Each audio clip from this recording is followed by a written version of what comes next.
শিশু মৃত্যুতে উত্তেজনা হাওড়ার মল্লিক ফটরকে এবং ৩ বছরের এক শিশুকে বাইকের ধাক্কা তারপরে তাকে হাসপাতালে নিয়ে যাওয়া হলে সেখানেই তার মৃত্যু হয়। এই ঘটনায় যে অভিযুক্ত তার জামিন তার আদালতে তার জামিন হয়ে যায় এবং তারপরেই বিক্ষোভে ফেটে পড়েন স্থানীয় বাসিন্দারা।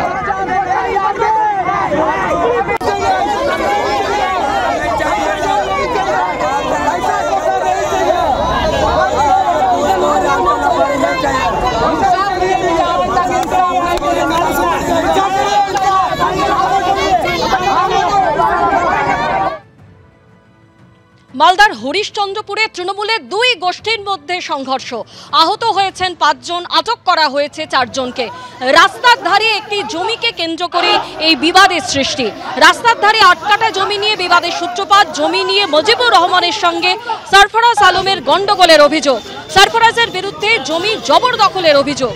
মজিবুরকে দোকানে গিয়ে ব্যাপক মারধরের অভিযোগ। মজিবুরের কান কেটে নেবার অভিযোগ সরফরাজের বিরুদ্ধে। হরিশচন্দ্রপুর থানায় অভিযোগ জানাতে গিয়েও দুপক্ষের মারপিট।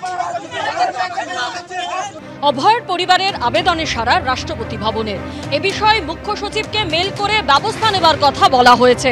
ব্যবস্থা নিতে বলেছে রাষ্ট্রপতি ভবন, দাবি অভয়ের বাবার। গত ৯ই আগস্ট নবান্ন অভিযানে আহত হন অভয়ের মা। রাষ্ট্রপতিকে ইমেলে অভিযোগ করেন অভয়ের পরিবার। বৃহস্পতিবার রাষ্ট্রপতি ভবনের সচিবালয় থেকে পাল্টা মেল, দাবি অভয়ের পরিবারের।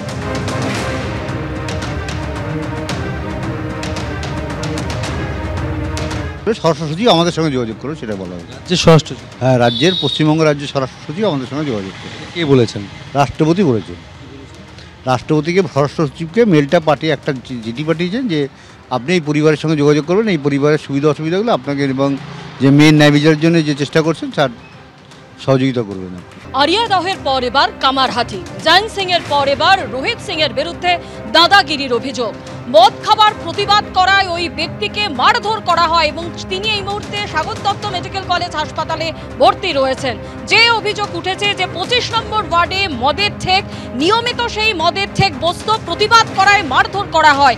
বাড়ি ফেরার পথে ওই ব্যক্তিকে মারধরের অভিযোগ উঠেছে পরিবারের তরফে। টেলিফোনে আমাদের প্রতিনিধি সমীরণ পাল আমাদের সঙ্গে রয়েছেন। সমীরণ, জয়ন্ত সিং এর পর এবার রোহিত সিং, তার বিরুদ্ধে দাদাগিরির অভিযোগ উঠেছে, ঠিক কি ঘটনা ঘটেছে?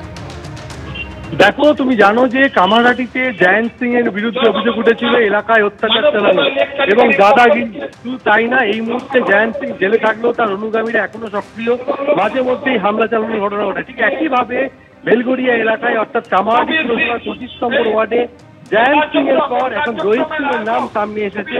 গতকাল রাতে বেলগড়িয়ার কলোনি বাজার এলাকা, যেটা কামারহাটি পুরসভার 25 নম্বর ওয়ার্ডের মধ্যে পড়ে, সেখানে এক যুবক বাড়ি ফিরছিল। সেই সময় তাকে রোহিত সিং এর অনুগামীরা রাস্তার মধ্যে ফেলে মারধর করে, রড দিয়ে মাথায় আঘাত করা হয়, তার চোখ ক্ষতিগ্রস্ত হয়, তাকে নিয়ে যাওয়া হয় স্বাগত দত্ত মেডিকেল কলেজ হাসপাতালে এবং সেই মুহূর্তে হাসপাতালে ভর্তি। এবং অভিযোগ যে এই 25 নম্বর ওয়ার্ডে মদ গাঁজার জুয়ার ঠেক চলছিল এবং দীর্ঘদিন ধরে এই যুবক প্রতিবাদ করে আসছিল। আর এই সমস্ত অসামাজিক কাজকর্ম চালাতো রোহিত সিং এর অনুগামীরা এবং সেই প্রতিবাদ করা, তার পাশাপাশি পুজোর চাঁদা চাওয়া হয়েছিল, সেই চাঁদা দিতে অস্বীকার করায় ওই যুবকের ওপর বেধড়ক মারধর করা হয়েছে, এমনটাই তার পরিবারের সদস্যরা অভিযোগ করেছে। এই মুহূর্তে যে স্বাগত দত্ত মেডিকেল কলেজ হাসপাতালে আশঙ্কাজনক অবস্থায় ওই যুবক ভর্তি রয়েছে এবং তার পরিবারের সদস্যদের অভিযোগ রোহিত সিং এর অনুগামীরা এই হামলা চালিয়েছে। জয়ন্ত সিং এর পর রোহিত সিং এর নাম সামনে এসেছে সেই একই কামারহাটি এলাকাতে।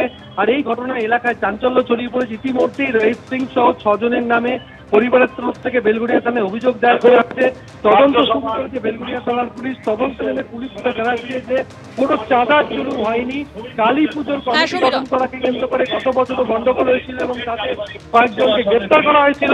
ঠিক এবারেও সেই কমিটি গঠনকে কেন্দ্র করে গন্ডগোল, তার জন্য এক যুবককে 6 জন মিলে মারধর করে। কিন্তু রোহিত সিং এর নাম কেন এসছে সে ব্যাপারে পুলিশের পক্ষ থেকে স্পষ্ট করে জানানো হয়নি। তবে এলাকার বাসিন্দাদের বক্তব্য যে 25 নম্বর ওয়ার্ডে বহিরাগত যুবকদের আড্ডা দিনকে দিন রাত বাড়ছিল। এলাকার মানুষ এই নিয়ে সরব হয়েছিল এবং প্রশাসনের হস্তক্ষেপ দাবি করেছে। রোহিত সিং এর তরফ থেকে সমস্ত অভিযোগ অস্বীকার করা হয়েছে। সমীরণ, তুমি আমাদের সঙ্গে থাকো। যদিও ওই আক্রান্ত প্রতিবাদীর পরিবারের তরফে যে অভিযোগ করা হচ্ছে যে চাঁদা দিতে অস্বীকার করায় তাকে মাটিতে ফেলে মারধর করা হয়েছে, অন্যদিকে স্থানীয় কাউন্সিলর তিনি বলছেন যে সোশ্যাল মিডিয়ায় তিনি গোটা বিষয়টি দেখেছেন, তিনি চান অভিযুক্তরা শাস্তি পাক।